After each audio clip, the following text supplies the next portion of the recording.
So, how do we use Grok AI's image to video generator?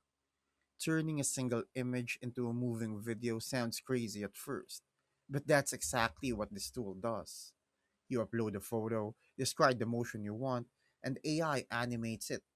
It's great for portraits, product shots, artwork, and many more. You first open Grok and access the image to video feature. Upload the image you want to animate. Next, write a clear prompt describing the motion. Be specific.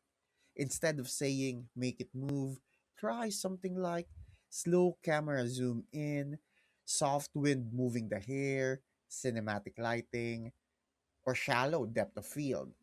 You can describe the camera movement, subject movement, environment effects, and then click generate and wait for it to process.